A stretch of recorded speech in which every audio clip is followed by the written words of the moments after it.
Homies, welcome on back to some of League of Legends action right here on the NECC. I'm Ravish, joined here by AlkBattery. What's up, Ravish? How you doing, man? It's been a while. I'm doing all right. You know, we're having fun. It's another NECC Thursday, and we got even more playoffs here tonight. Yes, sir, we do. Speaking of playoffs, though, you know, we have a fantastic matchup as we continue on through all these games, going towards Division 3 this time. Division 2 this time. A chance for teams to move up, going towards upper finals. Let's talk a bit about these two teams, shall we? Yeah. This is two of our, obviously this is our East Division playoffs, and for Waterloo, it is really important for them to kind of show up because all of the East A conference teams are still here. You still have BU Red, Warriors are obviously represented, University of Ottawa and Queens are all waiting throughout different levels of the bracket, while Temple Esports Cherry, they're one of the last two East B conference teams, and already having one of them lose to basically double FF in the series for Violet, UF Club having to face off against the very first seed of East B is kind of unfortunate, especially in the lower bracket. So I think it'd be really cool here in this upper bracket finals to see if whether or not we can have East B anyway, have some more competition anyway versus their sister conference. Yeah, it would be nice, especially considering both teams are pretty evenly matched. What we've seen for the game so far, you know, both seem to be at pretty probable level as well in terms of gameplay. And of course, you know, they're fighting to move up a division as well too, which could be massive as we go towards the finals over the next upcoming week as well. So it should be a lot of fun as we look to get into draft in just a little bit as well too. But for now, you know, you do see the rosters right down there, right, and the teams we have in front of us. I'm excited, but because like we're saying, right, both of them currently pretty much like both 5-1, 6-1. Well, Temple Cherry should be around 6-1 due to the 0-0 game that did happen, due to an unfortunate FF, right? But nonetheless, though, as you look towards some of these teams in the previous games, you know, things seem to be quite one-sided for both of them, right? They seem to be taking 2-0s across the board. I'm excited. It's Philadelphia versus Waterloo, Canada versus the USA. You know, I'm naturally going to be a bit biased. But I can't be biased anymore. I'm trying to get residency over here. I love Canada. Go Canada. Yeah. Where is Waterloo? Which province is it in? Do you know? This is Ontario. That's true. That's correct. Yeah. Why are you asking me, man? I just came over here. I'm just testing you for your quiz, bro. When you do your citizenship, Dimitri, this is stuff you need to know, man. Exactly. Okay. I don't know if I have to take a test for this because all of the information I have gotten from the government here, this is definitely not at all related to what NECC is talking about here for sure. Okay. Oh, that is also a great note from our producer. But there's no indication that I'm taking like a test very much. There's like maybe I have to do like a certain meeting with government officials about stuff about my background, but I don't know if it sounds less intense than some of the stuff that I know you have to get for American citizenship. It is. It's a lot easier. I remember coming here when I was like, you know, 9 years old, and I had to take a test where I had to prove that, hey, you know, I have a clean background being a child. Yeah. And that I knew what Canada was. I could spell it. And I say all the provinces that were there at the time, and a couple other questions about Canadian history and so on. So like, this is me at 8, bro. This was so. I don't know if it's gotten easier. If it has, shout out to you. I really hope it's gotten harder. I feel like having to know your country's history is nice, but I don't think it properly tests citizenship. This is my own thoughts on immigration. Immigration should probably be a lot easier. But moving I didn't on. know you had so many thoughts on immigration. But I have many thoughts on many things. As a modern day thinker, so maybe some thoughts that I can't share on the NECC broadcast. We'll learn whether or not Adam and the rest of the crew decide to pull my mic somewhere throughout the show. You can say anything once, man. But let's talk about the draft that's coming up. Boom! Between both these teams. Let's do it. All right, I'm excited, man. Okay. Right. So already we have a small correction. Sides are swapped, so you're going to see that fixed on your screens now. Temple being on the blue side. I think it's really important to see whether or not this third seed from or second seed coming in from the B conference can actually prove. These are two of our second seeds coming on through, and we're also on the newest patch. We're going to be on 25-23 with some changes. Hopefully, we get to see some fizz. Zehen is going to be globally disabled at least for the rest of playoffs, so you won't have to worry about learning any new champions, at least for this season. Indeed, and we were talking a bit about Fizz before this too, just talking about how strong he's been the current meta, right? How you've been playing a bunch of tank Fizz, right? Who's just been nasty overall. I'm expecting to see just the classic tank top laner locked in, as well considering that we saw before in Worlds, just like in Mundo, Silence, so on and so forth. It was just so nasty. Yeah, so they fixed Mundo. Because Mundo had a bug He's where still good, man. one of his abilities was basically it's supposed to give you more stats if you are lower HP. It's supposed to max out around 30%, but for some reason it was reading wrong. So at 70% max HP, it gave you all of the stats as if you were low, which was great for Riot Games. We also had a lot of marksmen nerfed here in this game, so we'll kind of see whether or not that changed most of the bot lane meta, mostly looking at champions like Caitlyn, like Kai'Sa, kind of wondering what that impact is going to be. But it seems like a pretty large focus on the jungles from our two teams, with both the Kiana Lee Sin coming in from Temple University and Waterloo focusing on Ivern and Wukong. Yeah, interesting. Also with like a couple of middle lane bans as well, right? As well, so just like taking away Silas and Hui as well, potential options as Xin Zhao. You're locked in here first for Temple University, early priority. Make sure you get the fast clear and jungler, lots of gank assist and so on, right? So really cool and an early control. And on the other end, matched by the Jacks with Waterloo. Let's see if they decide to also pick up their ADC or support here early on. Like we're talking about, a lot of bans already towards that end. So let's see if they put an early priority on any of the hyperscalers ADCs. I like Nico. Nico is good. I think it also disincentivizes a lot of things that Xin Zhao usually likes to go for. If you're going to have more enchanters, things like Karma really start to pop out, but can also help in the laning phase versus that champion. I think Jax is also cool because it is a flex in top jungle and very, very good into Xin Zhao.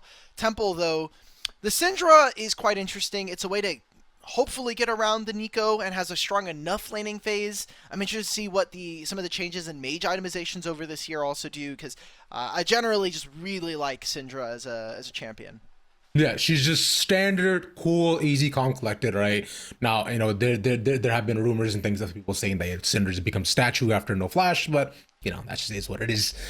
Simple, unfortunately, immobile mid laners and enchanters. Speaking of which, mobility comes forward as well on the other end for Waterloo, with Jax, Nico's all locked in, and Cassante on the other end as well too. This is solid picks. I do wonder if they do decide to actually continue to flex the Jack towards the top lane, especially up against the Cassante matchup here too, considering how volatile it be and how much Cassante can just continue to take over the game. Interesting. Yeah, I think this is most likely just going to be the Jax going top lane, but that's why I think the flexibility is so appreciated. If they find something maybe in jungle that's a little bit better, if maybe they even think that there's a different top lane matchup, I would really hate to see a Renekton in this game. We'll see. Coming on through, it's a lot of focus on 80 carries for Waterloo's side.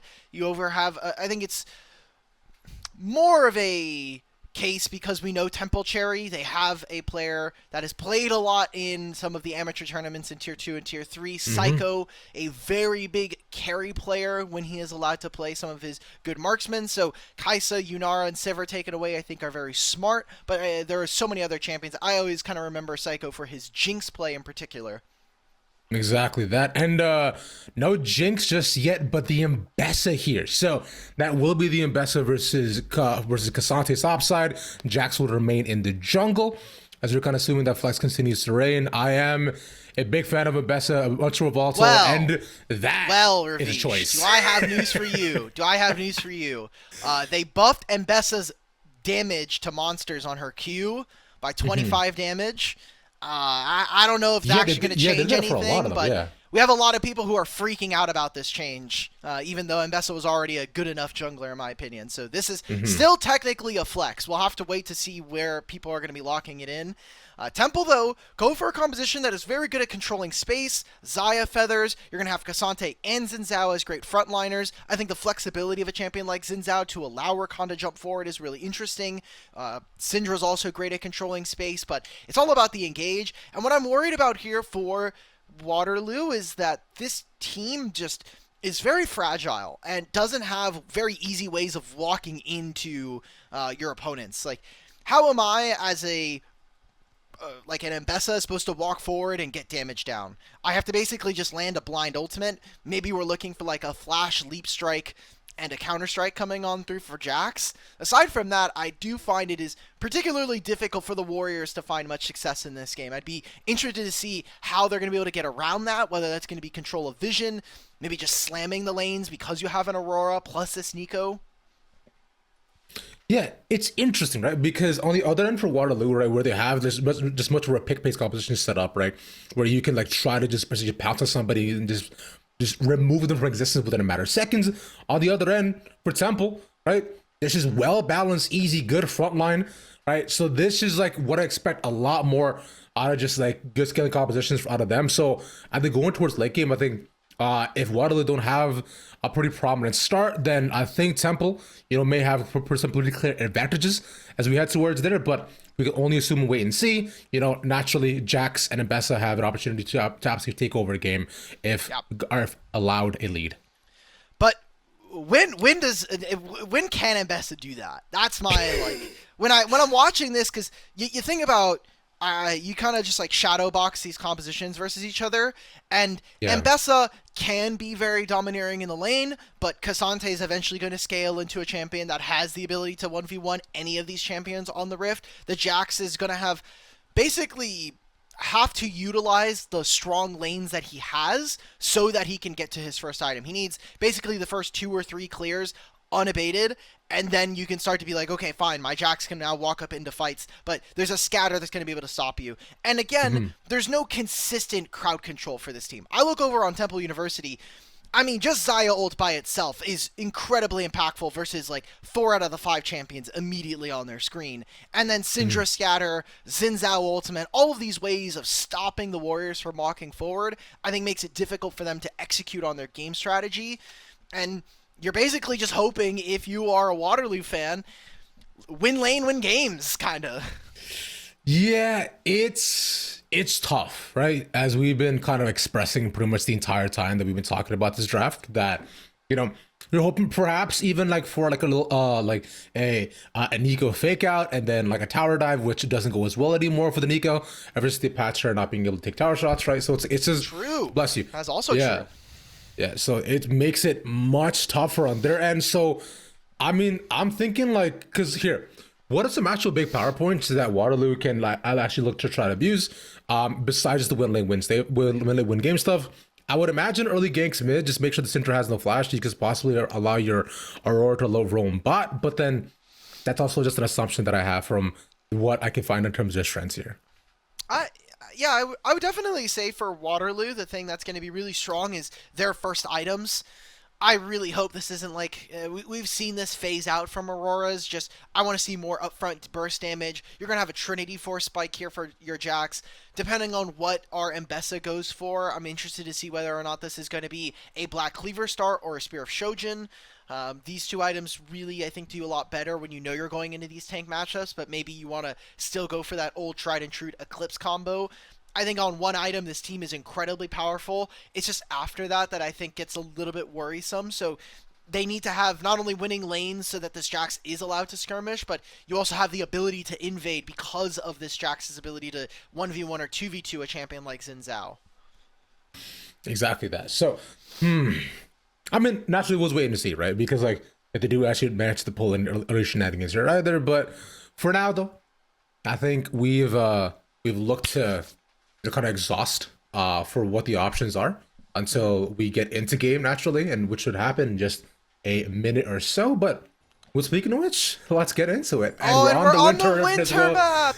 Around the winter. I love 25-23 already. But look, there's a little like train around the Nexus. Dude, I love this is so cute. This is awesome. Dude, Dimitri, do you remember like the super duper old winter map? No, I didn't play during that time. Okay, so I hate to age myself. Also, look at the health pots are changed too. Oh, wait, oh, you're right. Oh, dude, that's so cute. All the potions, all the potions. Oh my god, it's a little hot cocoa mug. This is great. This is one of the best things they could have done that has zero effect on gameplay in a long time from Riot. So thank you. Yeah, this is, oh man, it's just like, it's just cute and fun, and like you're saying, I'm a fan, just to increase the aesthetics, but bigger fan of that though. All right, early skirmish, misclick king, just to walk out of that, has to back, but no repercussions as they just find some small early info. Oh, and no recall. Okay, Ouch. That's a real punish now, because Yeah. unless Misclick King is going to opt for a teleport into mid, you're going to miss out on this entire first wave. It was fine until they canceled it. Are they actually going to go? No, they're going to try to utilize the home guards that you get early on, so going to miss out on the early level 1 wave. We get to see the background. Look at this. You get Kaisa. I just love seeing the Northern Aurora Lights. Oh, what the hell is that? Why is it flying in the air? Dude, that's floating Poro. Wait, so that means it's the Poro Santa. Oh my god! Thank you to our observer Chippy. Goat. Dude, shout out Chippy, bro. And that's really cool. I've yet to play an SR game on this patch, so I'm gonna hopefully remedy that after this series.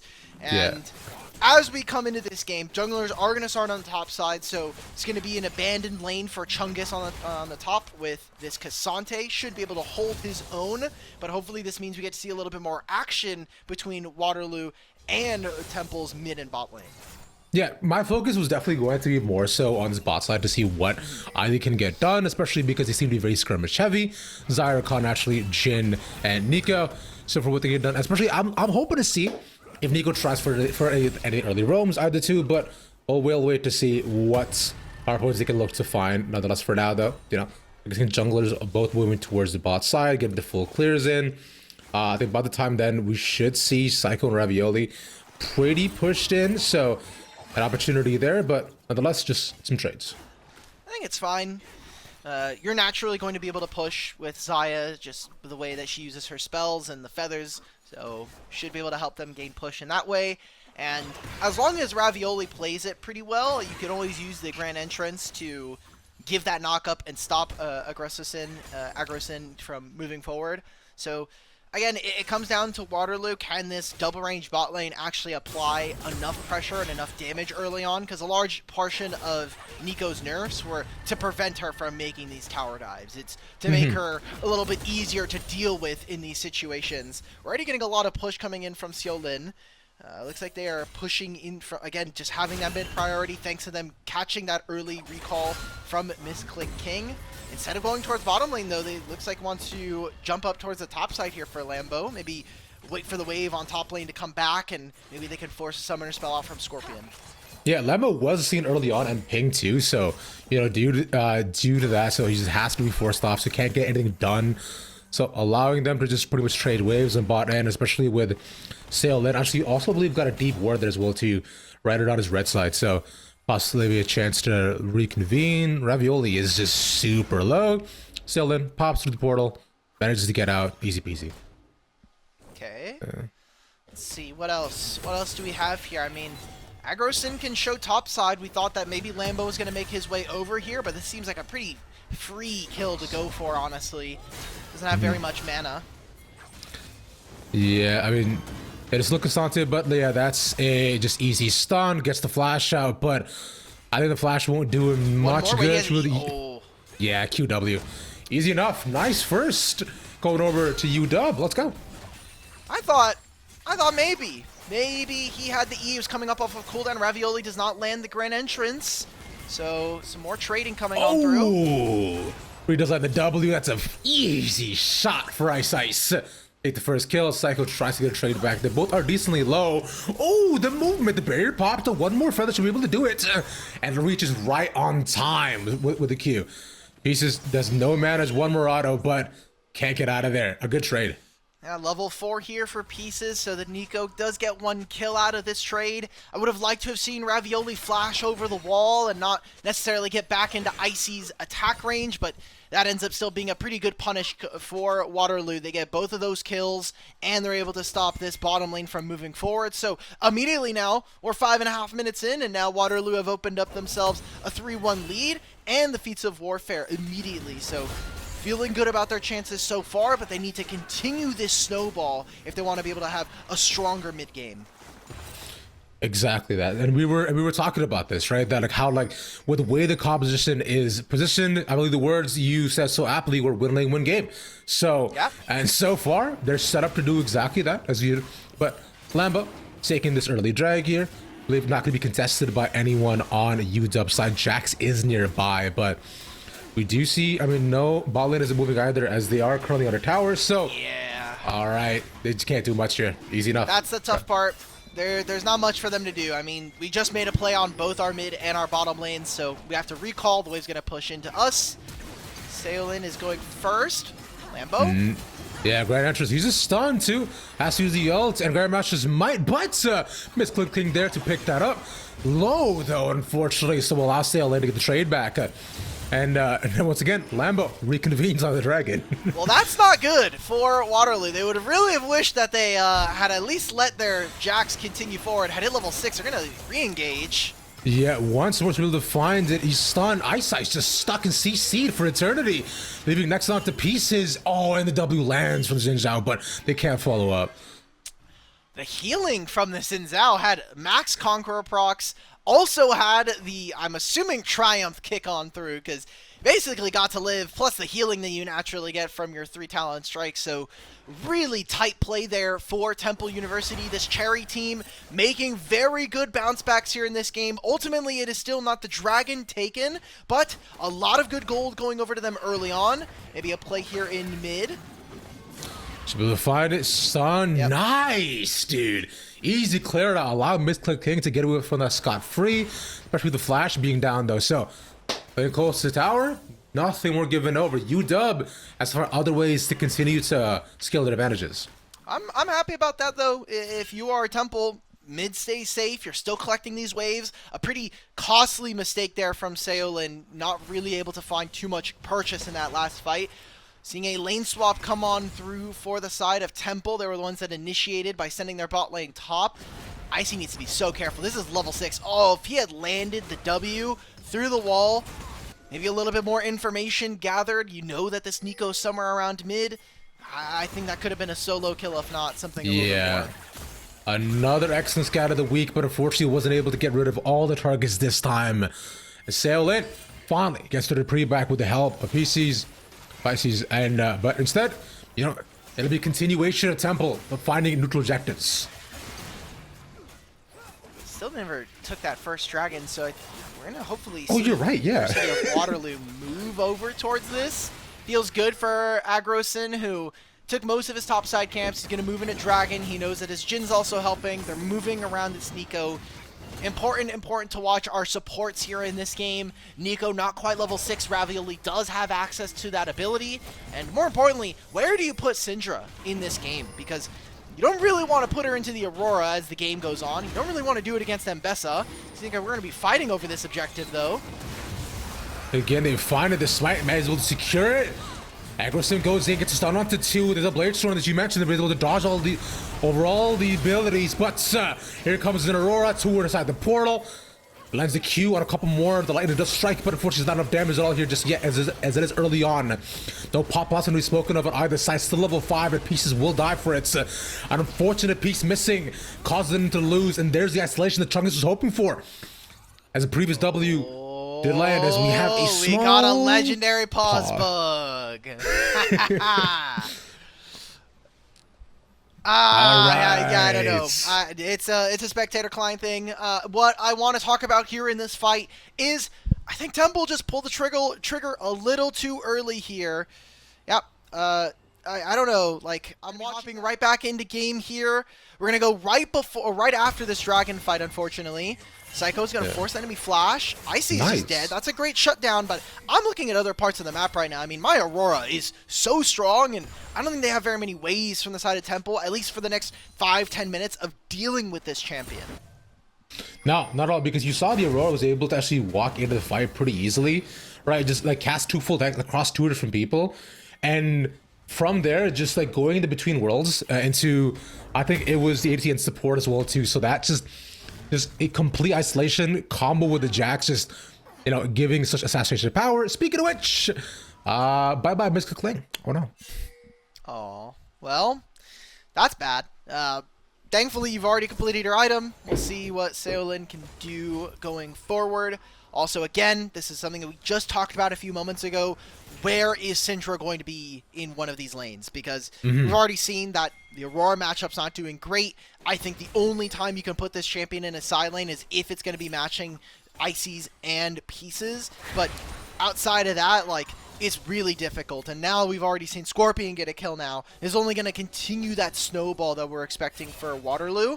I mean, we have Dragon spawning in 2.5 minutes. I expect with the item spikes that are starting to come on through, this is really the apex of their power early on.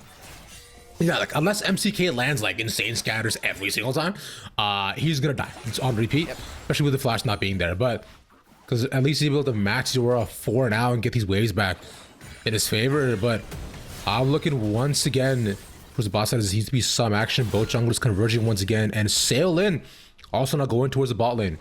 Right, so I mean, it would drag it up in 218. They're probably looking to find vision or maybe another pick if possible. As we see Psycho have to be a bit more careful to investigate who's around. Oh, he's fine. They're looking right now. This would be Alpha Vision. Here we go. Between worlds, Q doesn't land though, so stops the middle. Also W just barely missing by wayside. So unlucky miss of abilities will mean that Mr. Kling lives for another day. We're fine with that. Syndra got the wave. That's the most important part to me. Does end up going down. Oh my god, but then we walked up again. Man, forcing the flash out of Lambo here too. Just the big power of UW is just so immediate.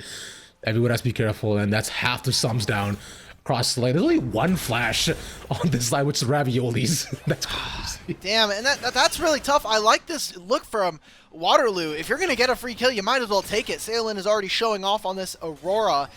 There's also a pretty big counter pick. This is why Syndra Blind is a little bit more contentious, even if I personally love the champion. Her laning phase can be a bit wishy-washy, especially with some of the other mages. Just Aurora's burst damage is really difficult to deal with. Her mobility as well, something that Syndra does not activate or deal well with. Seeing Lambo fight against Scorpion. This is a 2-level lead for Mbessa, and public execution's available. Yeah, I was gonna say, this is not a fight you want, big bro. Like, I don't know what you're doing around here, but this is not your... But, yo, skedaddle from these parts. This isn't about you. Yeah. And Chungus has to go up and at least let him get out of there. Yeah, I just got out of the turret. Yeah, like... So now, Ravish, here's what happens to Temple. They need to move their bottom lane into mid lane immediately. Great pick from Vision there from Psycho, catches out Pieces.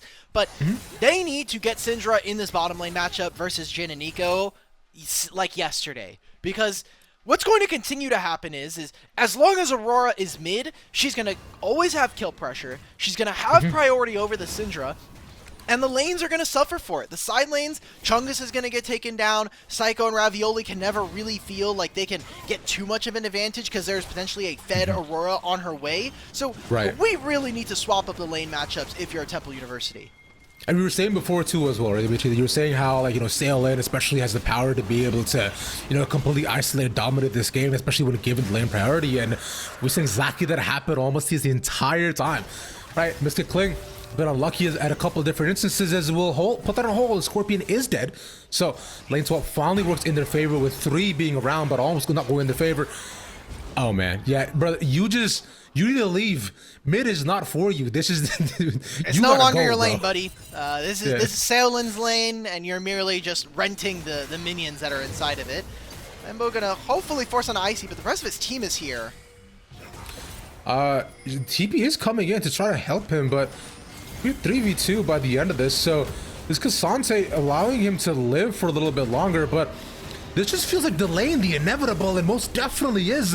Lambo now dead, and Chungus is next. Like, I don't understand. Well, I think game one's looking a little bit. We say all this, by the way. Like, it is 8 to 15. Waterloo have 2 dragons to their name. They didn't get any of the grubs, unfortunately. That goes over to Temple, who pick up the first tower of the game. But look at how close this gold is, all things considered. It's basically 1,500 gold right now, and I think a lot of that is having to do with the CS advantage that Psycho has. Aside from that, everybody else from Waterloo is looking really, really tight. I mean, even that play topside from Scorpion when he dies, that's a 1 versus 3 play that forces Chungus's flash out.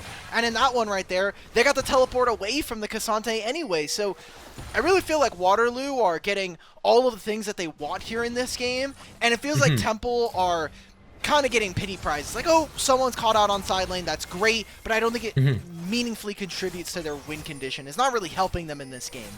Yeah, and 90% of those have been Psycho kind of picking those up, whether it be someone who's kind of low after a battle or just like, you know, like a blind feather in the dark, so which is nice for the EDC, but at the end of the day, you are a Xayah. So, you know, you can use Featherstorm and your flash to try to possibly get out, but you can't solo carry this game. You can sure as hell try, as they're not being encroached upon. Those Psycho actually first strike. There's a Featherstorm they were saying. But managing to get the CC down as well onto 2 more members, and Aggro Sim takes away all that damage. Pop loss in there onto 2 more. Have to follow up on this inside now, part of the fight. As they're taking 1 more here. One after the next as Cassante gets involved, gets a shot down at the end, over towards the backside. Ambassador starts to pick out Psycho, the initial target, who was the entire time. And by the end of that, they make it 2-1, but Lambo wanted to get in, get involved in the action. Doesn't want things to end just yet. And he'll make sure to get his claws as Scorpion also falls. Well, remember, we talked about from draft that for Waterloo and the Warriors, it does get harder as the game goes forward. Players are going to get more and more tanky, they're going to get more levels and access to durability. And in that fight alone, we were just talking about the small advantage in terms of the gold that they had. But then we watched the fight, a lot of the abilities not being able to land. I think great baits from Ravioli and Psycho. Miss King even comes on through and is able to find a kill. So even with some of the worries in the early game, which we ascribed very early from draft, cool Lambo dies here, but remember, this is their team. The clock is going up against Waterloo. Yeah, exactly. And we mentioned this before, right, where the just his win lane win game composition. Oh, he has a little reindeer here. That's so cute. It's just now kind of falling apart at the seams if UW doesn't continuously manage to get these advantages. He even has bows on his car. I can't believe that this Rift Herald has a red nose. It has little bells on it. That is truly adorable. This is a great winter map. I'm gonna be very sad when it is gone. Yeah, this makes me immensely any excuse happy. to look at Rift Herald in this game, I'll take. Dude, honestly, there's just so many fun details on this that's just like, that are so sick. But, you know, shout out Riot Games one time. Haven't said that at all this year, but, you know, just for once. Oh yeah, you didn't shout them out when they let you in the press booth for Valorant? That's how it is, man. Yeah, it was, I gotta take you out real quick. Nice.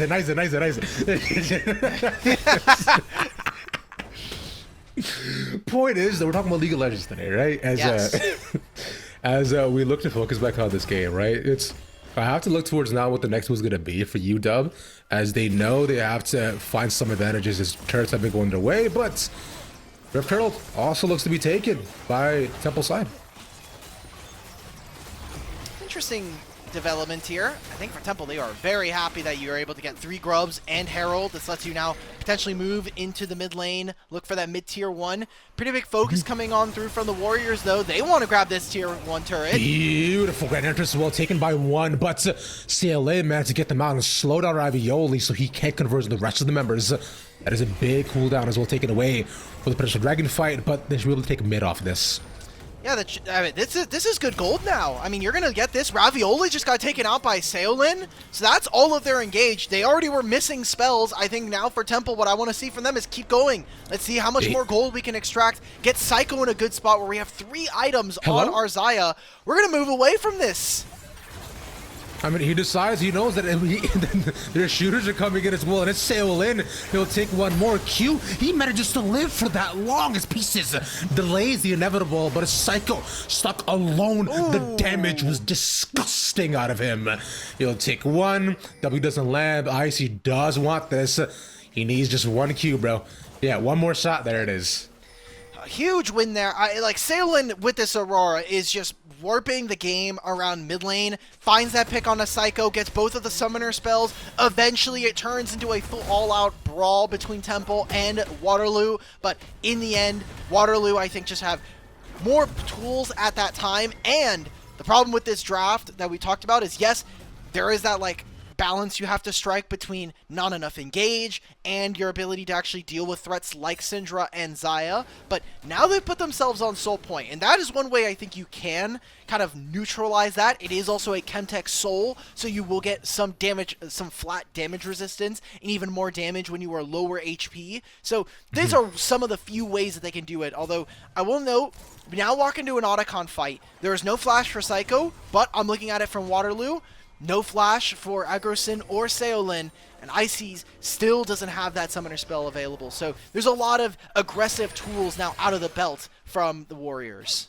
Exactly that. But on another end that I want to look at, Chippy, can we take a look at Otacon? I believe he's dressed up like Santa. Yes, Otacon is dressed up. This, I'm gonna. Wait, never mind. Wait, Lambo is almost dead. 3/4 of his health. Pop also used early on, and just one member too.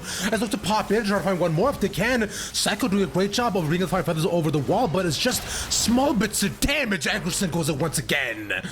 Takes out another 2 picks off right away, but they should be able to get one back. Jungler for jungler, support still dead. It's just the TP now to come in to delay them for this current moment. But now finally, Scorpion to come and re-engage, take with the mid laner. All weak points taken away of Temple University. And so the rest have to fight there out, but they can only do so much.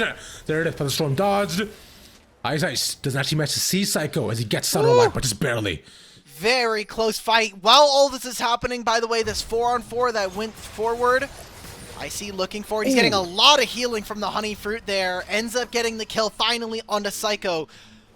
In the top lane, Scorpion used the public execution and actually forced the flash away from Misclick King. So then he had to recall. He teleported into this fight. Scorpion matches with him as well. And while we're looking at the Santa Otacon, these are just more good fights that I think Waterloo are finding. You're getting more of those summoner spells. Even when you are down some of these tools, now you're forcing your opponent to have to match you. Salen's going to TP back in, doesn't have the Between Worlds quite yet. And remember, this fight all started with Ravioli getting caught. The Otacon is going to be started by the Warriors, and I don't think Temple University are really set up in a position to fight quite yet. No, not at all, because the rest of the members are not all converging in one by one, but you see Seolin as well playing keep away.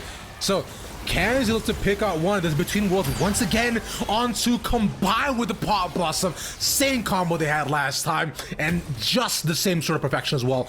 Once again, dude, Seolin is actually like Bond, bro, and everyone on the reference O-Block. He comes in, pop. That's it, you're gone. I don't even know if we're allowed to say that on NECC. I don't know if we're allowed to make King Von references. Yeah. Okay, all right. Our producer's saying that they don't get it, so it's fine. But we'll do some education during the break for the rest of the prod crew. But still, Otacon goes over, and we looked at that fight. We're kind of asking ourselves, Psycho is just now respawning, and Otacon's like at 50%. How and where are we really fighting? It feels like it's a bit of a forced issue here for Temple University. They do obviously know that they scale, but they kind of need to be able to contest at important breakpoints versus the enemy team. I wish it was maybe just a one-way trip for Lambo, because he went and flashed over the wall to try to steal the Otacon. That probably would have been less painful for the team. And now you're going to be walking into a situation where we have Dragon Soul in 30 seconds, and every 5 minutes after that, if Temple secure this one, and you're going to be down summoner spells. Like, at a certain point, you have to be able to give up something because you know you're going to have to fight a little bit later. Maybe this control through mid will give them what they're looking for, but it's really hard to control the top and bottom lane waves with how their solo lanes have been. Exactly, because we see right now Mbessa is consistently clearing out ways one by one, especially with wherever Seolin as well too. There's always an immediate threat of danger, and Seol's been, pretty comfortably kind of being able to move down bot lane to help out, any one of his laners there. But this may be where they can finally find the way back in. Doing? Ravioli just tried to get something done, but again, Between Worlds though pops in again. Managed to isolate 3 more. The Zhonya's keeps him alive. And Ice Ice takes out 2 in such quick shots. 2 more pop, 2 dead. Temple again fighting with nothing. Lambo needs to live. Is going to be a back from Seolin? No, he's going to just try and find some kind of sneak play. I mean, he goes into re-engage, but Scorpion's right up front. And then Mbessa is just tearing apart their health bars through with the twin Drake Hounds. Yeah. Ooh, and even gets the healing. Oh, this flank! Seolin! Oh my god, Seo once again pops out surprise easy. Assassination taken. And that's almost an ace, but essentially coming over for Waterloo and Seoul. Wow, Chemtech Drake now going over. This kind of feels now where the Warriors are very firmly in control. You look at the gold graph for this game, and it's going to be very even between these two teams. Now finally jumping out to a 4,000 gold differential in favor of the Warriors. The Temple Owls just don't really have very many tools. And again, I think at that point, we need to just be walking out of the pit. We need to get into Fog of War, use maybe some of our different pieces to control vision, because Misclick King is going to be up in 15 seconds. Those were important timers for us to be able to stall out. Now Waterloo just found themselves a pretty big buff and a very big window to win this game. Yeah, this is massive here, because we're pretty much reaching around the final 2, final 1 fight territory, as well as long as they can unlock one more tower, likely mid, and get it towards the bases. That's been the kind of just faltering that we've seen from Waterloo's side. They just haven't taken enough across the map, whereas they're taking enough of the lives of Temple. It is a lot of these fights, but they are centering around Baron here. Once again, Scorpion has TP, so can converge if needed, as all these lanes continue to get pushed in one by one by Waterloo. I need Ravioli to just... All you're doing this game is you're using Grand Entrance to stop a Jhin, you're stopping Jax, and you're stopping Aurora from getting onto our AD carry, because at least from just this first game, it is immediately clear to me and hopefully the fans at home that Psycho is just the best performing player, at least in this game #1. And if there is any chance we're going to see Temple win this game from this position, they need to set up and basically play fully around this 4-item Xayah right now. So I'm glad we get to see at what looks to be a snowman's version of Urgot. Yeah. But this is now going to be that Baron started up here from Waterloo on no vision. They've only sent Icy and Agrosin. Finally, a blue trinket is going to spot this out. But how do you enter versus a Nico? We were saying, right, it needed to be on Ravioli to make something happen to set up this play, but now they finally see this. It's just too low. It'll be a smite away, essentially. W taken. There you go. It goes towards UW as the fight ensues. Lamu's in the middle as the rest of the team is leaving him behind. Bro, they left him to rot. But the execution is clean. Once more, they take the double kill as Scorpion's now in. They do manage to find the Aurora too, but he's left alone. Seolin finally picked off, but at what cost? It's a 4v3. It's as good as it's going to get right now. We are walking forward. Psycho's trying to do his best as well. Defender continues to reign supreme as he manages to pattern, but one more auto would be able to do it. They're actually managed to find him. As Icy also barely lives. 3 together, not enough. There's just not enough damage, Dimitri. I mean, look at just how they set up that Baron just in general. They let the Zinzal walk in. It comes down to an 800 damage smite fight versus both of our 1200 smites on the junglers. So maybe some slow to react plays there. But then even we look from Waterloo's side, they're so happy. My Rakan is in Narnia and Xayah's just now leaving the blue buff.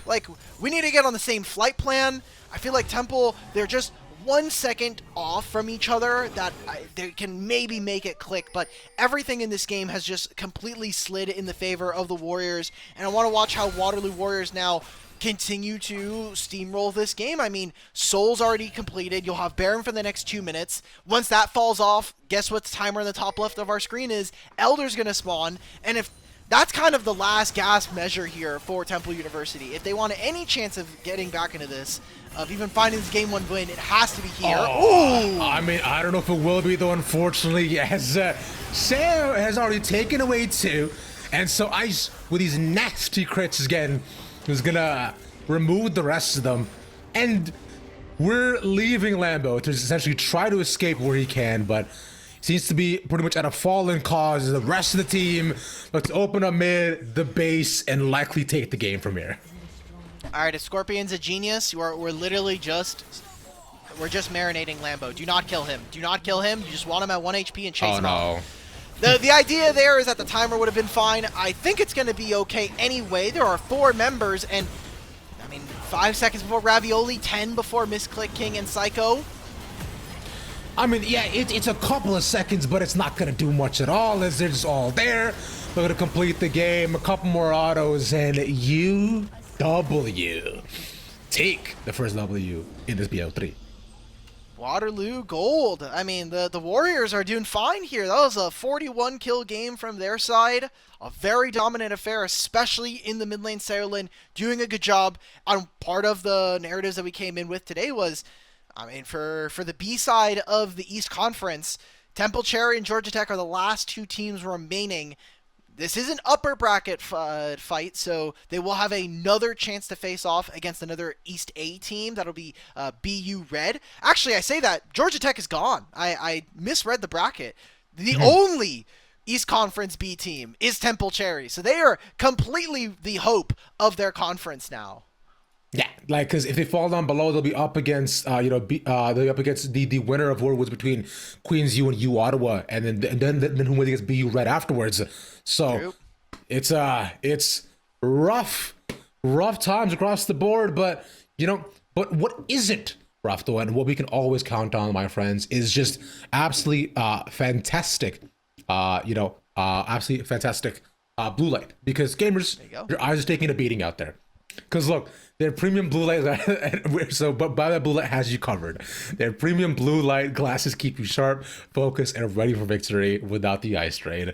Level up your game and protect your vision. Check out Buy Blue Light today. Official eye care partner of the NECC, BYEBluelight.com.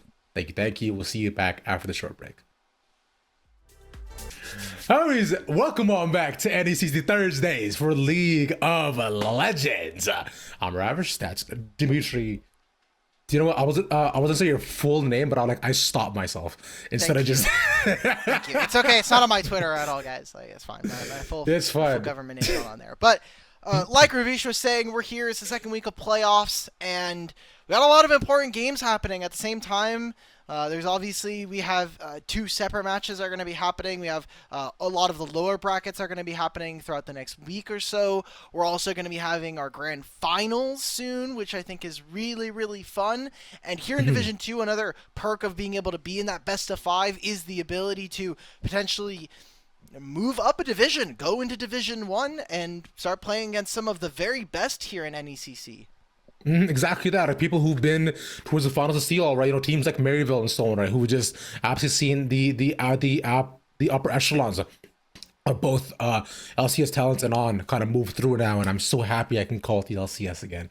It puts a smile on my face. As we should look towards what we have today, though, into the game we have going on for who might potentially move toward and up a division between Temple and University of Waterloo, as UW currently up game 1, a decently aggressive start and a composition that's scaled toward exactly that too, but some signs of brightness from Temple, and we'll see if they can continue to scale towards then a game 2 to take us towards game 3 here, Dimitri.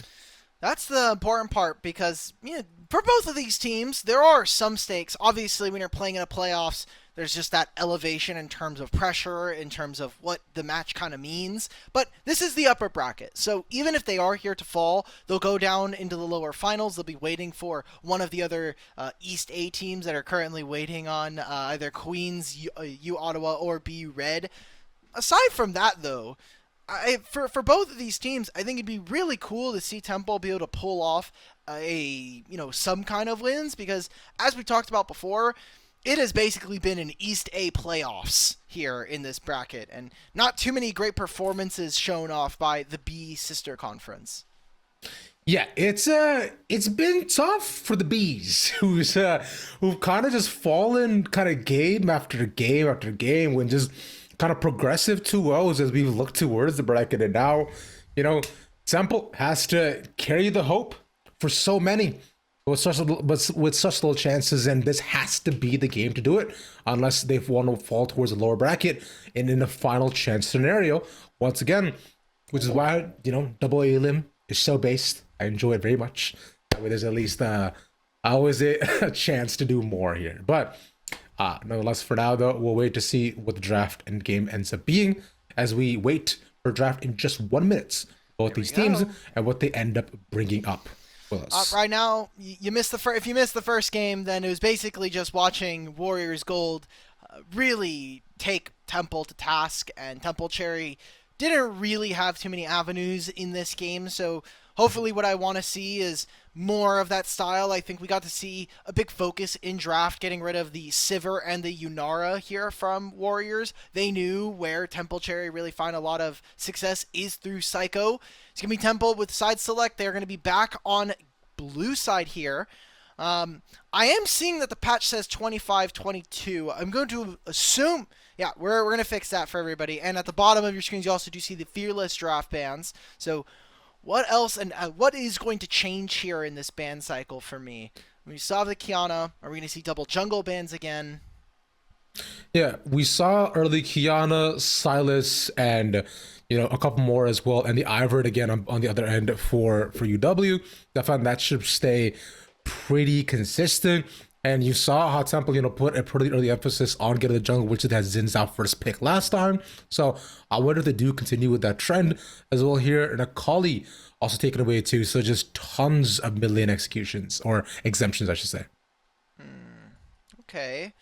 Ivern was something that we also saw in game number 1. Akali, very similarly, again.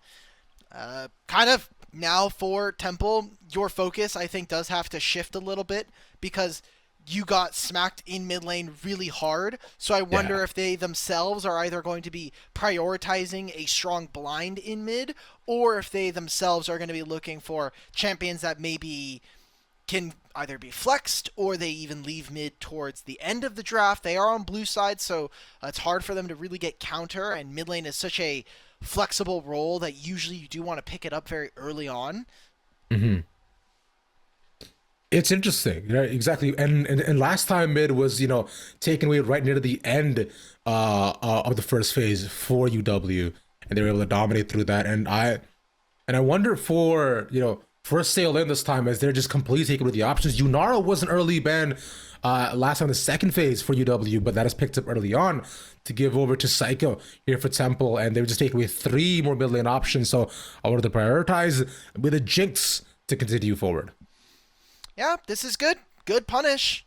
I think that Jinx just does everything that Yunara really wants to do, but just even better. Yunara is a very strong one-on-one duelist, which what we have seen throughout the year, but Jinx is just that hyper carry. I think Rek'Sai really accentuates kind of the style that the Warriors are going to want to cycle into, which requires basically you dive in, you get one excited with this Rek'Sai ultimate combo, and suddenly it is incredibly difficult for Temple University to really advance in meaningful ways. We'll see them respond with an Elise on 2, expecting that is going to be a bottom lane support. Right. So they want to continue forward with some more order, because last time they had a very standard mid lane with a Zyra Khan here. They'll pick up the Artie as well too. That's been a pretty consistent pick across mid lane pools, and as with them taking out Kiana, Akali, and Talia as well. So no early assassination options. And they did leave the Silas open for last game, so that's an immediate pickup coming out for sale then. Okay, so good. I think I'm fine with this. It's going to be early lane priority here coming on through. When you look at how these lanes tend to interact, Jinx, with her range and with the rockets, should be able to clear the minion wave rather easily versus Yunara. But a 2v2, if this is going to be elite support, does mean that you have to be very careful, because it's going to be an explosive bottom lane that even on level 1 and level 2 can really chase you down. Silas, I think, just adds some really interesting works. It means the team is a little softer to engage, and I wonder how Temple will react because they kind of have to pick champions that are not going to give over great ultimates in this game.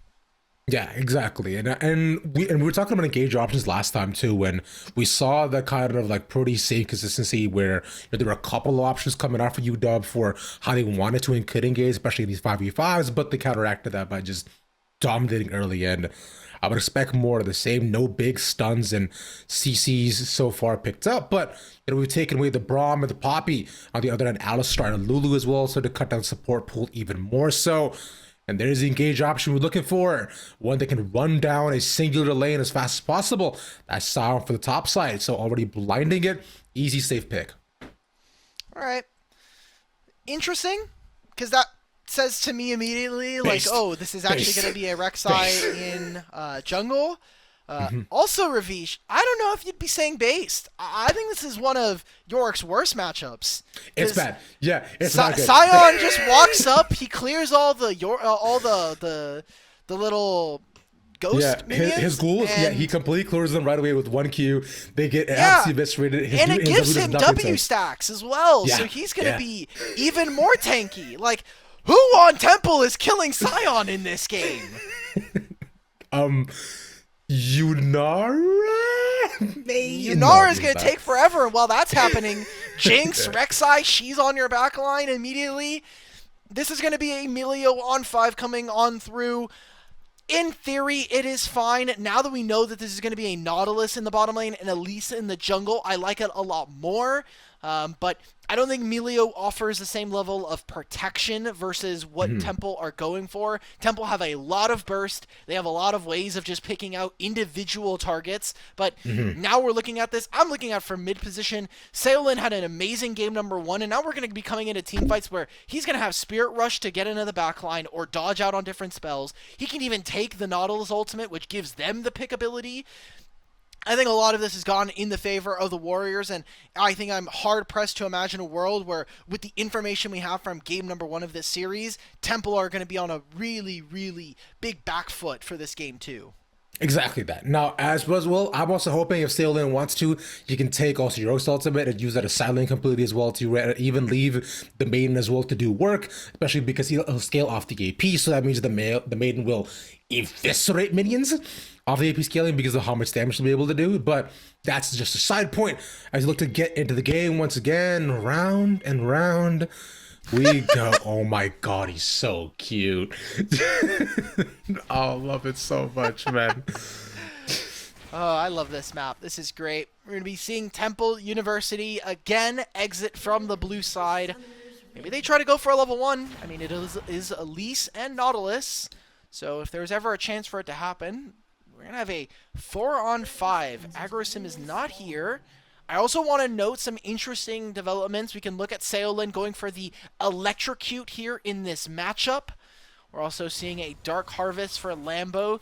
Kind of tells me that he's expecting there to be a lot of fights. Maybe we see a lot of attention in mid lane because you are playing Elise, and early on this would be a pretty good matchup for you to find in the 2v2.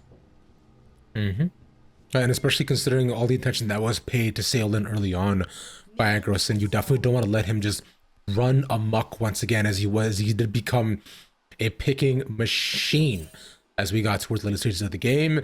As soon as he popped forward, there was no chance or hope of really surviving. But we'll wait to see what is going on as well. So no one found early. Both junglers, once again, we're going to be looking towards... Actually, yeah, we're starting on opposite ends of the map this time. So, clearly priorities have shifted. Yeah. Early vision from Saolin. You now know that the Elise is here on the bottom side. Now it's up to Lambo. What choices do we make in conjunction with our lanes? Because if I'm Psycho and I'm saying, oh, we just got spotted, is there any chance we can look for a level 2, level 3 gank on this bottom lane? Because you already kind of know that they know where you are, and this ward coming in from Waterloo on the top side near their Raptors, there's very little information gathered from Temple. So there's a lot of different things that I think they can do with the lack of information that they have. But for Waterloo, they can just say, okay, cool. We know that Elise is there. So as long as she doesn't flip the game early, I think we're pretty happy. You're going to be an Elise who is pathing towards Yorick and Sion. That sounds very miserable. Yeah, which, as a Yorick enjoyer, this is not fun. You are pretty much just looking to survive until you're able to lane swap, right? That is going to be probably your main priority, to try to force lane swap as early as possible, so that you can add value to the game, push down your towers, and hopefully use your Maiden to the best of his ability. Especially with Maiden also being nerfed a couple of patches back as well too. Level 1 Maiden just isn't as good anymore. As they, it's a counter jungler. Both junglers know that they're there, by the way. So, Agrosin was in Tremor Sense and saw Lambo. Lambo, when you are playing versus a Rek'Sai, you know that you're getting Tremor Sensed. You'll see the indicator on the bottom of the screen there, so they know. Good pick. Yeah, and the CC layered as well beautifully. A first blood taken and overstep by Agrosin. Rek'Sai did have zero vision there. Lambo looking to squeeze a little bit more from this play. Yeah, gets the lightning proc as well, but has to they get the flash shot too with the charm. Well done. So, no shots. Saolin gets double buffs like that. We're getting that for free and has all the pots ticking. So red buff plus that gives you all the sustain. It was a good start here from Temple. They found a pretty good advantage with Misclick King flashing on the charm. But aside from that, still a good starter here for the Temple Owls. Yeah, and Agrosin as well. Like, was hoping to possibly catch another pick at the mid lane, but from here, Saolin can just continue to stall this wave, especially with red buff, getting all that healing here too. This is big for him, or else he would have been forced to back. But leaves the wave as a pretty neutral position. No way to catch him again, right? No, not on vision this time. I like this from Agrosin. Agrosin walks in just to basically provide and be a body, kind of tanking the attention of his opponents. Lambo's now searching. There is Cocoon. Does end up missing, but it's another wave that MCK can use to move forward. They are swapping the bottom lanes here. Icy up first, pieces in position. It's all about protecting the Krugs, and more importantly, just making sure that Icy gets into this top lane.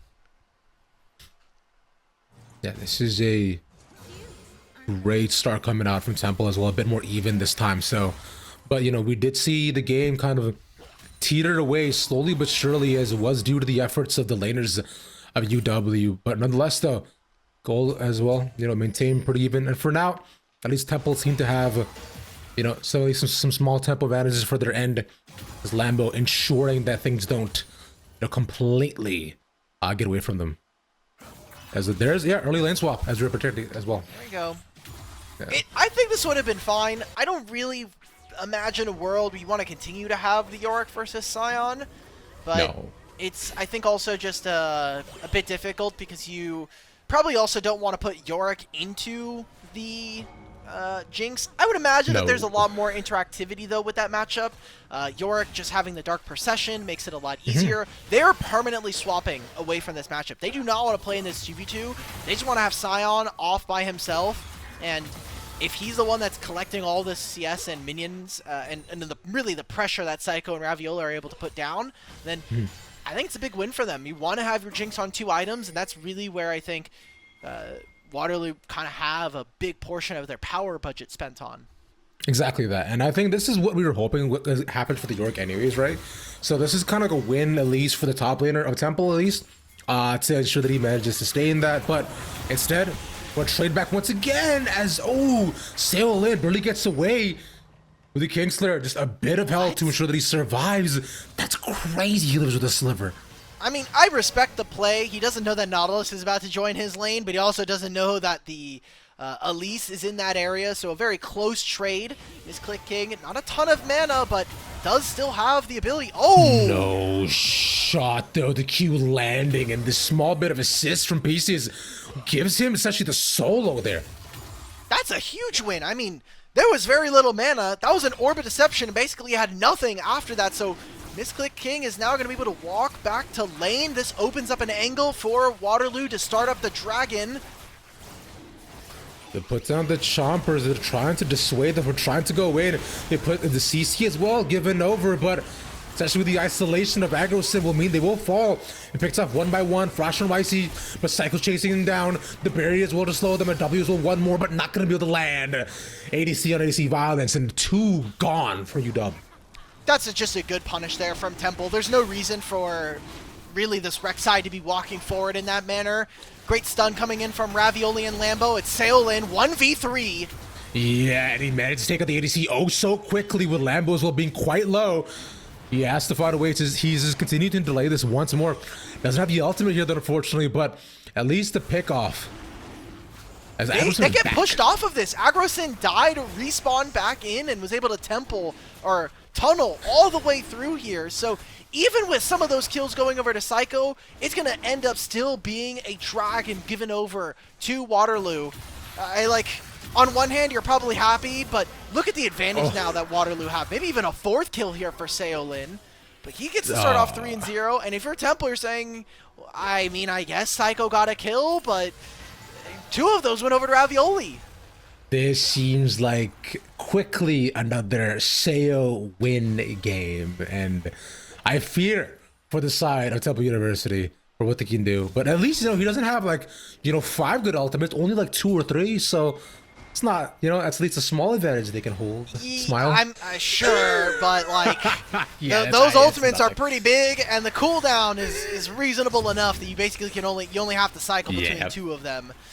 Right there. No cocoon being landed from Lambo, and with none of his laners nearby, is going to turn into 3 grubs here for the side of the Warriors. So 3 grubs, first dragon. You're already winning this mid lane matchup. How much more can we really see from this Waterloo team? Because these are 2 of the second seeds from the A and B conference. And while Warriors, they did end up losing to BU Red, they might not have to worry about that team as they got taken out 2-0 by Temple Cherry. So maybe just showing off a little bit here, but if they don't have to go up against the first seed of their conference ever, this could be a situation where Warriors Gold are looking very much favorited going into the finals of Division 2. Yeah, this is big from them. So, and especially with Temple Cherry, right, they do match loses and it drops out again. It's, I don't know, their chances look pretty good in the lower bracket, so this could be the exact matchup we end up seeing with the finals once again if they manage to pop back up. But for now, though, we'll wait on assumptions as, I don't know, man. It just seems tougher as the game goes on for Temple, but I'm sure they'll make it back up, hopefully learn for the game, and then we'll see what goes on. For now, though, we have, just some time in between the 2 of them just taking towers and getting gold. So we crest into the 15-minute mark here, and it is hardly even a 500 goal lead for one of the teams. But we were looking mostly at our bottom laners. There's potentially a dive happening on this side of the map, but Agrosin is slowly making their way into the bottom side jungle. You're seeing if maybe they can squeeze one more summoner spell pieces. Not quite level 6 yet. This dude managed to lock down Emilio pretty substantially as well alongside Jinx, so just leaving Jinx to fall. Unfortunately, not enough CC to stop them, and there's Seolin coming in for the trade as well. Haven't done his ultimate, but the charm as well lands alongside the cocoon, forcing him to fall. One Marauder should be able to do it. Oh, the Aegis managed to land, so he can't get the follow-up. A double kill for Misclick King as the final charm also takes away, and Lambo collects that.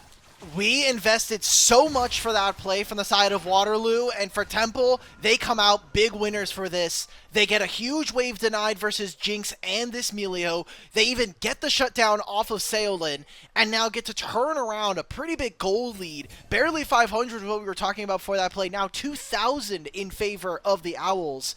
And all of it going, I think, into the right pieces there. Psycho getting a kill, Misclick King even getting some gold for themselves as well, so finishing that first item. This feels like a really important break there for Temple. Exactly, because that's huge, because now at least for Misclick King, with the early item advantage, you can honestly hope to match up against Seolin, right, with the looters down his end, and then not getting Psycho ahead too, as he was the biggest shining spot of the side of Temple the previous game. So him being ahead can only be a positive thing for the side of Temple and managing their advantages in terms of team fight. Speaking of which, Seolin has to flash, tries to re-engage, but you are up against 3, but you are down to fight with one more check. He's barely surviving with a sliver of health, and it's Agrosin to pick up for 2. He will fall by the end, but that is crazy that they managed to take that. Seolin surviving is basically kind of a pretty big flip in my mind, because if that doesn't go their way, suddenly they just lost 2 of their members, Dragon spawns in 40, And then you're in a pretty tough spot here. For Waterloo, they need to get their resets in. We have Dragon spawning in 30, and 3 minutes time we'll have the Herald come up at 15.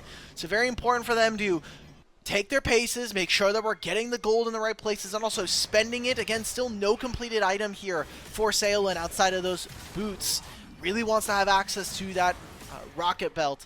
Also, look at the difference in our 80 carries already. A Blade of the Rune King finished for Psycho, whereas Icy's still waiting for that Kraken Slayer. Yeah, Saolin just got Rocket Belt just now as well too, as we see MCK already moving towards the second item with a small lead. But nonetheless, for now, I'm in for UW. All the ways I'm seeing them possibly catch up and get it back in the game of Temple was what they lagged behind last time, which was structures. Right, they hadn't taken their second tower until like healthily almost 20 minutes in the game, so that's where they're obviously to pick them up. Dragons actually maintaining in their favor. A second one they're already setting up for as well.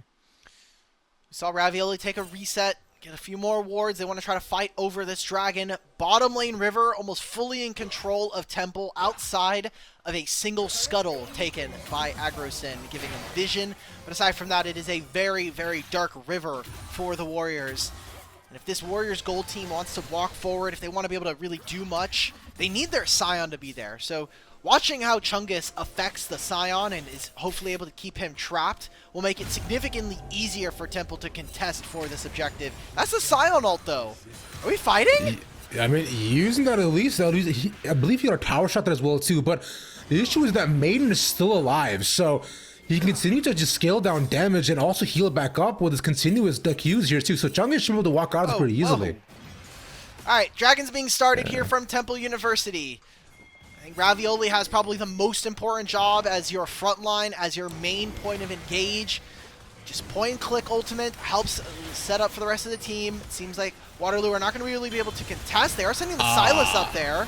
Little bit late on the call to try to steal the dragon and ends up giving his life for it. An unfortunate play by Agrosin, who's gotten caught out a couple of times, but Scorpion here though low enough to continue to fight with Gifts over Saolin the kill. I like this. Misclick King uses the Spirit Rush, means that now turret number 1 is going to fall in favor of Temple. They'll have 2 players.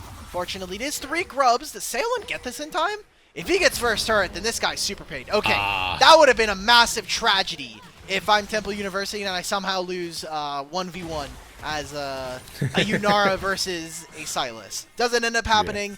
There's a 1-for-1 trade-in kills, but Dragon most importantly going over to the Owls. Yeah, he's also taking away York's ultimate here too, which means he can send out the Maiden to continue to push forward in this lane as well. Very useful, guys. Yeah. It's good. Look, see, look, he's already done like 1/16 of the health, and he got distracted. Okay, I don't think unlucky. that's the 16th. That doesn't 32? look like 16th. You need to bump the number lower. we need to go up in the fraction. I think this is probably like this looks like 1/6. Maybe it's 1/8. I don't know. Well, we have a Herald. That's going to be taken by Temple, and that should just be feats of strength. Yeah, he actually followed up to get and sail in on the target, but healing keeps him out, so no CC to land, and they walk out of this. This is fine. I'm okay with this trade. Like, from Waterloo's perspective, they want to slow the game down. Again, 2-3 item Jinx is where their bread is going to get buttered. Herald's going to get dropped. Scion is still scaling in this game, and he's going to get a full turret for himself on the bottom side. It is all about short-term gains for long-term advantages here. Temple University will continue their siege on the mid lane. Yeah, this is rough as well too, and the Rift Herald has also got a second charge here too, so they'll be able to see locked on the tower, sail in, looking for a target to block down, and exactly the one they wanted to, right on the ADC, but not enough follow-ups there. A bunch of flashes at both sides, and now Jace is excited to land more. Charm landing, not enough follow-up here from the other end, and the turnaround is massive as Lambo completely shuts down the Jinx, but an aggro sim with alongside the charms and the webs shut down UW. We're going to game 3. What is Icy doing, man? That was your play to win. Maybe the light got a little too bright. We were thinking we could really win this fight, but you don't need to walk forward into an Ahri. Take your free kill versus the Elise. That gets Temple back into this fight, even if that was them trading for 2 turrets and even just more plays. I mean, you got the flash and the barrier out from Ices. I think that is probably the most important spells you can have if you are Temple University. You already have the dragon. You were able to trade. This is Scion now, who is very strong. While all of this was happening, he is in the bottom lane. He takes 2 turrets by himself and has already completed his second item. This Scion now needs to pay it back to his team. Show up for the next objective fight. Whether or not that is going to be the dragon spawning in a minute and a half, or the Otacon that's going to be up in 2.5 minutes. Yeah, exactly. The Otacon was where a very crucial fight happened last time, where UW was able to completely turn it around and find almost 3 picks back to back and just eliminate Temple the chances of the game. But here right now, Temple have it all. And there goes Scorpion using the ultimate right up top lane to just push down Chung. His flash was used early, so they're not able to take this turret, but Lambo is around scouting to see if they could possibly get the dive down onto Scorpion. Please. This is just for the turret. Like, this is all we care about. We're sending 4 people. Yeah. There's no objective to take. I think this is fine. He just flashes over the wall. Yeah, doesn't want to give up his life, so leaves the turret alone. Smart choice. Knows that Psycho is in the area. It's kind of hard for Icy without much retribution. Seems like they're trying to find Misclick King. Guess the ultimate as well. Both chances of Spirit Rush here too. Not enough. Misclick Cling. Both trades of ultimate on both sides, and he manages to get out. Cool. The Ahri ult is much shorter of a cooldown than the Silas Hijack. Yeah. And forces more members of Temple to reset. All in all, I think, well, in gold advantage trade for Temple, you're thinking about a jungle camp that was stolen, got red, got most of these Raptors, ends up losing the big Raptor to Lambo. What I want to see from Waterloo is let's just escort our AD carry, because we have no turrets in mid lane, and with how our team comp has really functioned, where we're putting a lot of pressure on Saolin to win these games, I want to see them kind of escort him, because he's really the only way that they... Oh, no, Saolin. he's just...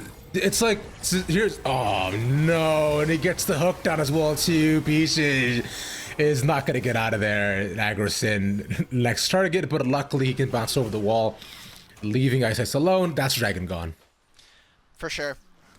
Saolin is definitely playing with 0 map on board, because yeah, that is basically the bunch of plays here in this game have just shown, like, oh, we're gonna continue to aggress forward because I assume that that it's only them. If it's just them, that's a great punish. But now multiple times here in this game, we've seen Saolin fall because of the fact that we are engaging on plays where there's reinforcements there for Temple. So we wanted to see Temple bounce back here in the series. So far, they have shown us more convincing gameplay. They'll grab the 3rd dragon of the game and start up the Otacon, where I don't think Waterloo have very many options to actually contest this objective properly.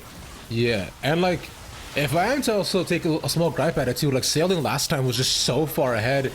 His execution power was, you know, immediate and efficient. This time, he just hasn't been able to have the same prowess with the Silas strike. He needs a bit more time to be able to get these one-on-ones, especially because of Temple being farther ahead and having more options of escape and just, you know, delay. So here, he's kind of just walking and dying. And Agrison as well has been a couple of positions as well too, where he's just has not been able to pop off just the same. As we see the cannon minion just completely covered up, though my man is cold. But I would hope he's not. You just said he's all covered up. Why is he cold? Well, you know, sometimes like he's probably wearing cheap material from Walmart, bro. I don't know if Santa pays him too well. Whoa, whoa! Why are we making an assumption that the minions are poor? Like, bro, I'm just saying they seem overworked and underdressed, man. Like, these guys are coming in every second. Where's Santa, bro?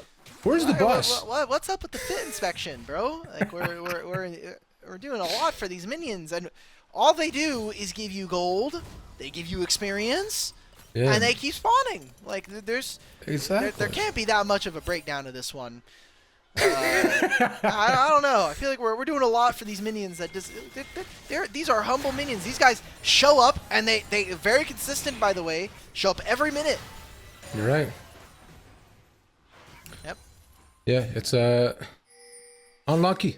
Yeah, it's on the cash minion to fall. But for now, though, we can look towards the rest of the map and see what UW can cook up. Like you're saying, it's just previously you mentioned about being able to escort Ice, and previously that wasn't able to happen. Right, as we saw Sale get caught out and the rest have to be abandoned as pieces also was the next target. But at least from here, they're all bunched up and together as Scorpion again continue to put pressure topside as they try to stop this turret. I don't know if they can though. Yeah, they need AgroSyn to get some gold. Mostly just finish this Sterix gauge that they are waiting on.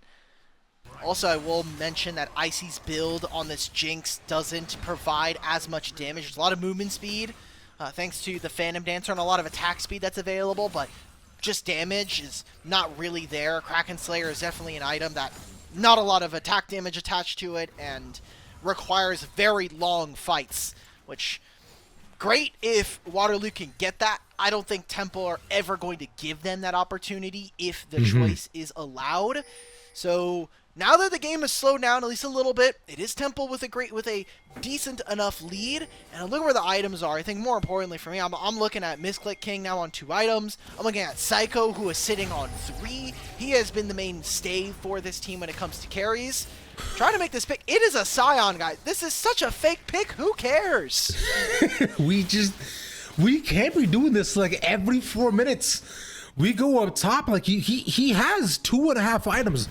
He's very large. He almost has 5k health. Yeah. What are we doing?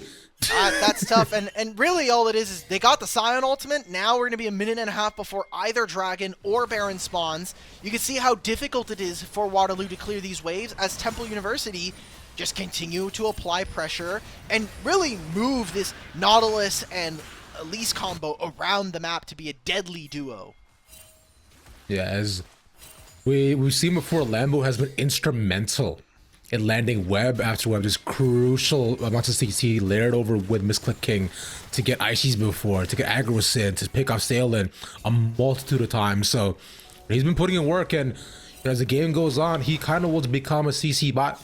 But that's not just yet. There's still enough AP to at least make a difference. Nonetheless, as we set up around this third dragon is being there for Temple, and another 30 seconds. I mean, sure. Scion is still very dangerous. We'll see if he can join the next fight. Icy is top lane, and so is Rek'Sai. So are we going to make a play on the Chungus here? I mean, we could. He misses the ultimate, though, and there is one. So allow ICs to take it. But you saw there for the moment that as long as Maiden is alive, Scion will not win that fight. But a distraction nonetheless, and a pick given over. Seo will have to give away this bot tier too. Wait, no, wave runs out. He survives. So it lives. It lives for now. Dragon spawns, and there was no immediate reaction. This was actually a pretty good choice from Waterloo. Chungus will respawn in 20. He'll be able to TP for this play, but it's complete darkness that they're going to have to walk into. Dragon is started, and remember, there are all flashes available for both sides, so this really needs to be a fight where we see Temple go all out. They're just giving this. They want to see if they can catch someone. I mean, if they're going to catch someone, there's going to be, you know, Scorpion naturally being the Scion, but Dragon taking over. He is quite tanky, so his health under is just so low. Psycho trying to finish him off. No ultimate there just yet, but having these flash to get out of there. They're trying to chase this down if they can. Oh! With the wall. He's just dead. Gets caught out. One more that has to go in. Front of the pick potentially too. But they're not to overextend this. UW trying to find one after the next, but they give away the jungler as well. It's a 1-for-1. That should be the end. That was an incredible pick there from Seolin. Uses the abscond of Duck, puts him in range, and catches Misclick King mid-air over the wall. Turns into a 1-for-1 like you had mentioned. More importantly for me, I'm looking Waterloo pick up the Dragon. Now they're going to get a mid-tier 1 while this happens. So much gold goes back into their favor. And for Temple, they are so focused on this instant pick strategy. Somehow Chungus gets a 1v1. Maybe Scorpion never ended up recalling. So they'll get a turret there. But they still have so much work they need to be able to get through this game. And I think giving over both of these dragons is really punishing them. This could have been them on Soul Point and looking to pressure Waterloo out of this game. Yeah, this would have been big as well too. But nonetheless, at least small moments to breathe for you, Waterloo, as they get something back in this game and at least open up the map a little bit more here as well. But for now, though, you know, we can look now on Temples and as well to this day how they continue to punish what UW has done to them. right? Baron was an early target as UW, but they were just so far ahead at this point of the game where it just was just the easiest target. But Aggro though, they're being converged upon a sandwich between the two of them. It's Ice onto Ravioli, just trying to get that one pick. Meanwhile, Aggro tries to get away, and that's a shutdown. Given over to Saolin. They want to keep on going, but he overextends. Can they find one more though? No, they're a bit too late as they jump over the wall. But like, why? Saolin, that could have just been your pick. Just be happy with one pick and call it a night. Chungus is still splitting on the opposite side of the map. Psycho and the rest of Temple University are going to move themselves into the mid lane, look to use this as priority and pressure to go into the top side jungle of Waterloo, get down vision, and set up for that Baron that is still up on the cards. Chungus can be very difficult to deal with on the side lane though, so we'll have to see. Remember, this is not the team that has 3 grubs. Icy. He's dead? Yeah. It's huge shutdown from IC as well too, but again, with not Aggro going forward, nice. They find one more. Misclick King up next. The Zodi's delay. They have to switch targets to get one more. Another shutdown given over, and the Q doesn't land. It's not enough damage. Huge picks over. The final one go over to pieces, and they're on Baron. That's a massive mistake coming in from Temple. 3 of their members going down. Ravioli's in the area, but I don't think it's going to matter. Melio will be there to give them all the healing and shielding they require. Waterloo have just found the Baron and 3 important picks. They're going to hold them over into that dragon spawning in 2. And that was just all started from Lambo being a bit too far ahead. He walked into Chompers, kind of overestimating how much his survivability was likely, and leaving them to fall. They want more. This is crazy. Oh, the W match is stopping too, but it's going to be on Ravioli next, and there's the passive once more. At least Maiden will fall to decently long cooldown at this point, but from here, Chungus can't do anything to stop this. They're going to get even more. Yeah. But actually open the base. They're going to go for maybe more. I mean, you have a huge minion wave. You have these Baron. Let's keep going, guys. Like, Jinx is still very powerful here in this spot. And if we get another excited off of this turret, hell, we're going to feel very good about our chances in a fight. Saolin fishing with some of these spells. Good damage going down on the Misclick King. And in one single mistake, an overreach from Lambo has put this entire game into jeopardy as the Warriors now crawl up to a 3,000 gold lead. And with this Baron, we're getting a teleport flank from NECC. You're a little too late, buddy. They're not even there. That was a incredible play from UW, just catching the mistake and now completely flipping the game on its head, where it was quite close, and even just towards Temple's side for so much of the game. The University of Waterloo, they've taken over, and now it's Baron here too. They opened up mid. They're looking to get waves back into control as top lane is pushing into them here, so they have to flip that back. But from here, it's Dragon in 20 seconds and another 5v5. Yeah, look at where Temple is right now. They know we don't have to fight for this Dragon. Let's go on the side lanes. Let's open up a little bit more. Let's give champions like this Yorick more space to breathe. And when they have to walk in a fog of war, that's when we are strongest as the Owls. They're going to catch this wave. They'll fix mid. Silas is going to push on bottom lane. Dragon not at all contested right now by either team, and is one that doesn't really, I think, change the immediate futures, right? All it is a third Dragon on either side. It's Soul Point, but it isn't quite yet that powerful buff. For right now, we need to see both teams take a breath. We've seen a lot of mistakes from Waterloo in both games, even if they did win that game number 1. Saolin getting constantly caught out. I think Chungus has had much more impact this time around on the Yorick, but you're going to be split pushing a lot of the time. Your team fight impact isn't going to be the same as a Scion's. So you see them, and even if they win this game, right, for Temple, what I want to talk about here is, even if they win this game number 2, they still have to win a game number 3. And I think the level of play they've shown across the board has been a little bit shaky and kind of gives me more confidence and makes me feel safer about looking at Waterloo as being in the driver's seat for this game. It's hard, right? Because we've seen, and we talked about the bright spots from Temple in the previous games. We've talked about how Psycho was able to, be able to get picks after picks and show his mechanical prowess at certain times, as we see Ooh, a beautiful color we go, we're display here back. on the Christmas Rift. Here's we're back right into finals with Ravioli. First with Tarky, but Seolin again, and overextension and getting caught. And this might be what Temple needed exactly. A 4v5. AgroSim still not online, has to flash away, and Ices has not gotten anything at all. He gets one, but that's one and done. No pop-up moments here, and they just get caught. 3 down, and they're going for all 5. There's no ability, nothing for them to really play for right now. Baron doesn't spawn for another 2. They'll take the kill onto Scorpion. Those will be good kills. He teleports out of this play. Does Melio also get out? No. Pieces will end up paying the price. Another kill now going over to Lambo. But like, again, Seolin, we don't need a Rabadons this game. We need a Zonias. The Zonias is done now. So I need to see these perfect gold stasis come on through because he is just getting caught pick after pick. They thought they can turn on to Ravioli thanks to having the Aftershock alongside the Redemption, and the Lockade ends up living long enough that shutdown or the getting excited for the Jinx never goes off. Why are we looking for a fight that deep? Let's make sure that Icy is in range and that we are playing with the correct pieces around us when we look for fights like this. Yeah, like he's playing this as if he's still playing Aurora last game. Like, you were able to get isolations last time, but brother, you were in the open in 5. We've got to evaluate our choices. That was just a great stun also from Lambo. Lambo landing off of Vision Cocoon makes that play possible, puts the crowd control down onto Seolin. Agreed.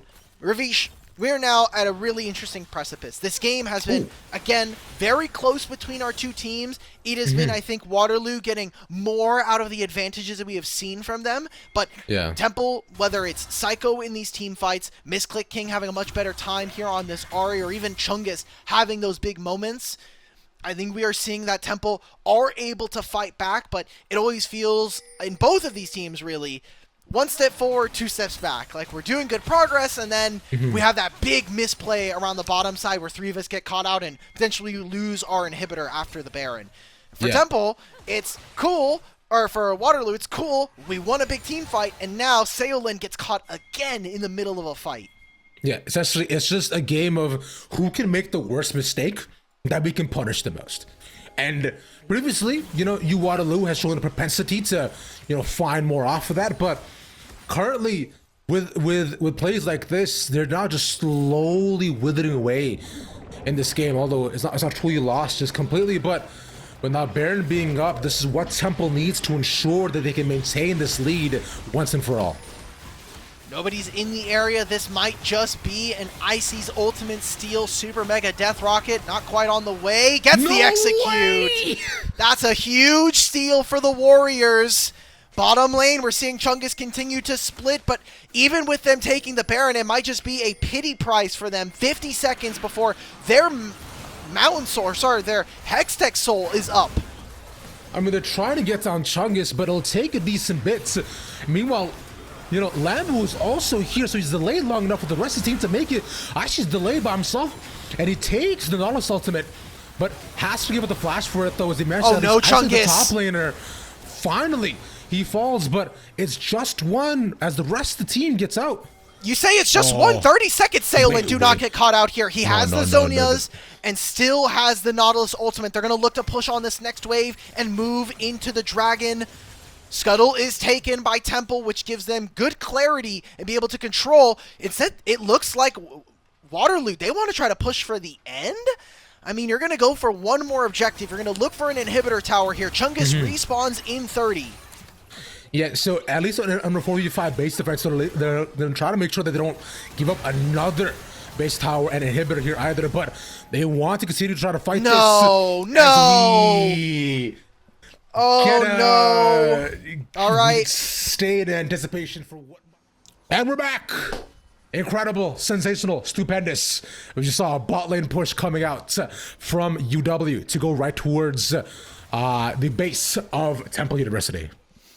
Here we go. This is the part that we kind of left off on before the bug. There's a huge turret, and this Jinx with 4 items now gets excited. Sailin as well looks to pop in, gets the ultimate on the ADC. Psycho can't do anything at all here. A big form of CC as well towards the backside, and we see the positioning is perfect. I see it's just running them all down one by one. None fall just yet. There goes Psycho as Surdu hopes and dreams a temple. They all get run down. One fall, and of course it's Sailin to take it away. But maybe Chungus can save them, but Ice Ice has too much help. And that's University of Waterloo taking the 2 and moving forward towards the finals. They're going to move on to that best of 5 in a week's time. An unfortunate affair that we had to kind of have an anticlimactic end to the series there, but you think about how back and forth these two games are. I think Temple should be able to hold their head a little bit high. But again, they are the last of the representatives for their sister conference on East B. And now they're going to have to go up against the winner of BU Red and whatever that last matchup for Queens versus Ottawa. Yeah, exactly that. So this is a tough way to end it as well, naturally. But, you know, we saw consistent improvements from both sides, especially Temple, as we got towards the latter half of the game. And, of course, good luck to them going towards the lower end of the bracket, of course. You know, they're not out of it just yet, though, of course. But, you know, perhaps they could use something to get the back of the game. They could use some Wenzels. You know, Maiden Swanson goes great with gaming. Wenzel's Farm, legendary Wisconsin meat sticks. This is 1977. 14 mouth-watering flavors. Meet your heart up, pause. With Wenzel's Farm, legendary Wisconsin meat sticks, 1977. Yeah, it should be incredible here. But actually, this ends our day, but we got Overwatch 2 tomorrow, and next week is the Thanksgiving break, with grand finals coming forward in just 2 weeks. So y'all gotta make sure of that. Dimitri, any final words all here? No, I thank you, Ravish, for coming on through. It's always a blast to hang out with you. And congratulations again to the Warriors for picking up another finals here, a potential way for them to go up in division here in NECC. Congrats to them. Good luck to Temple as well. Now, for now, thank you all for watching as well. Too big thanks, of course, to our producer, observers, everybody else doing their thing. We'll see you back here tomorrow. I'm Ravish. Y'all have a good night. Peace.